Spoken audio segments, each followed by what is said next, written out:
কি বলেন?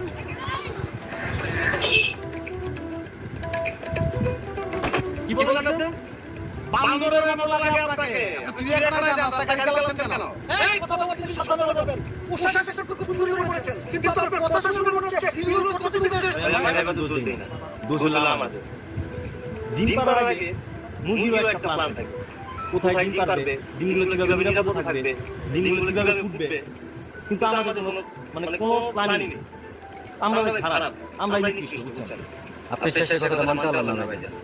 সবাই এক পাল্লা না আপনি চলবেন না, ঠিক আছে? এটা সত্যি আমাদের কিছু ভুল ত্রুটি থাকে, তাই বলে সবাই যে নিকৃষ্ট এটা তো হবে না।